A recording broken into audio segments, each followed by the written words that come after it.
तो जी हम कंटिन्यूटी पढ़ रहे हैं रेडियोथेरेपी की। अब हम बात करें ट्रीटमेंट स्केड्यूल्स की, तो हमें पता होना चाहिए dose of radiation is measured in grey, ठीक है, जी वाई में ग्रे में इसको जो है मेजर किया जाता है। Each treatment is refer to as a fraction, ठीक है, each treatment is refer to as a fraction. हर ट्रीटमेंट, हर टाइम आपको जब ट्रीटमेंट दिया जाएगा तो वो बेसिकली एक फ्रैक्शन कहलाएगा। Conventional radiotherapy is delivered eight 2 grey पर फ्रैक्शन, एक फ्रैक्शन में, यानी कि एक ट्रीटमेंट में बेसिकली 2 ग्रे होते हैं, यानी 2 डोजेज़ दी जाती हैं एक ट्रीटमेंट में, एक फ्रैक्शन में, ठीक है, while with 1 fraction given per day, ठीक है, और एक फ्रैक्शन जो है वो एक दिन में दिया जाता है, यानी कि 2 डोजेज़ 2 ग्रे आपको दिए जाएंगे एक दिन में, और उसको हम क्या कहेंगे कि एक फ्रैक्शन जो है आपको दी जा रही है पर डे, ठीक है।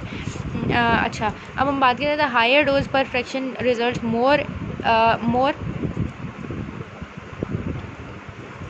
late side effects and is usually only in palliative treatments. Altered fractionation schemes include the following, ठीक है। अब हम ना फ्रैक्शंस को चेंज भी कर सकते हैं, मतलब कि अगर हम फ्रैक्शंस के अंदर जो है हम ग्रे की अमाउंट को ज़्यादा कर दें या कम कर दें, तो उस हिसाब से हम हाइपो फ्रैक्शनेशन और हाइपर फ्रैक्शनेशन कर सकते हैं, ठीक है। हमने पढ़ा कि नॉर्मली क्या होता है कि एक फ्रैक्शन के अंदर 2 ग्रे होते हैं, यानी कि 2 डोजेज़ होती हैं, ठीक है। तो हाइपो फ्रैक्शनेशन में क्या होगा, a reduction of number of fractions, therefore an increase in the dose fraction, ठीक है। तो जो डोज है ना वो बढ़ जाएगी जब हाइपो फ्रैक्शनेशन की गई, तो मतलब कि फ्रैक्शन को कम कर दिया गया, यानी कि आपके ट्रीटमेंट को कम कर दिया, यानी नंबर ऑफ़ टाइम्स आपको ट्रीटमेंट दिया जा रहा है वो कम हो गई, क्योंकि फ्रैक्शन हमने कहा था कि फ्रैक्शन इज़ डिफाइंड एज यानी treatment is defined as fraction, ठीक है। और एक फ्रैक्शन में हमारे पास जो है वो 2 डोजेज़ होते थे, यानी कि 2 ग्रे होते थे, ठीक है। तो जब हम फ्रैक्शनेशन कम कर रहे हैं, यानी कि जब हम ट्रीटमेंट की अमाउंट को कम कर रहे हैं, तो हमें डेफिनेटली डोज बढ़ानी पड़ेगी, ठीक है। तो हम क्या करेंगे कि एक फ्रैक्शन जहाँ पे हमारे पास 2 डोजेज़ होती थी या 2 ग्रे होते थे, अब हम उसको ग्रेटर देन 2 ग्रे कर देंगे, ठीक है। तो इसको हम कहेंगे हाइपो फ्रैक्शनेशन।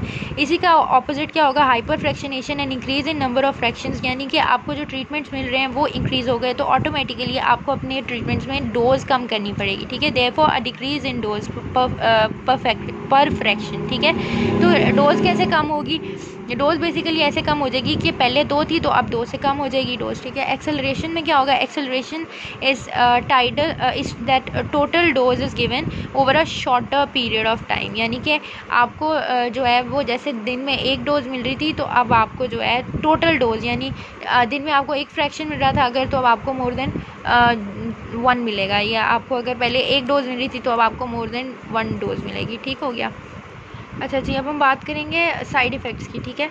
तो जो रेडियोथेरेपी के जो साइड इफ़ेक्ट्स होते हैं वो 2 टाइप के होते हैं, एक होते हैं एक्यूट, एक होते हैं लेट, ठीक है। तो एक्यूट कौन से होंगे, जो कि ड्यूरिंग या लेस देन 90 डेज़ में, यानी थेरेपी के लेस देन 90 डेज़ में आपको जो सिम्टम्स होंगे वो जो होते हैं उनको हम कहते हैं वो एक्यूट सिम्टम्स हैं, ठीक है। और जो पेशेंट को 90 डेज़ के बाद, यानी थेरेपी के 90 डेज़ गुजरने के बाद जो सिम्टम्स सामने आएंगे उसको हम कहते हैं कि वो जो है वो लेट सिम्टम्स हैं, ठीक हो गया।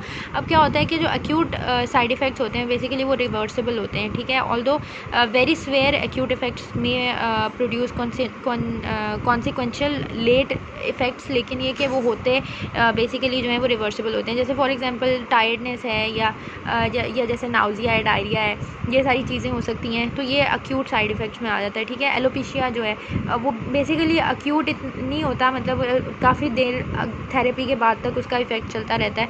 तो लेट साइड इफ़ेक्ट्स में ऑफन क्या होता है कि progressive and although theoretically reversible होते हैं, limited effect treatment options exist, ठीक है। मतलब इफ़ेक्टिव ट्रीटमेंट ऑप्शंस जो हैं वो काफ़ी कम होते हैं, ठीक हो गया। जैसे फॉर एग्जांपल इनफर्टिलिटी है, ठीक है, तो वो एकदम से आपको नहीं सामने आता ये साइड इफ़ेक्ट, लेकिन लेटर ऑन जब आपने एक अच्छी खासी सिग्निफिकेंट अमाउंट ऑफ रेडियोथेरेपी ले ली है, उसके बाद जाके आपको 90 डेज़ आफ्टर 90 डेज़ इनफर्टिलिटी का जो है वो सामने आ सकता है, जिसके लिए हमारे पास इतना कोई ऑब्वियस ट्रीटमेंट मौजूद नहीं है, ठीक है।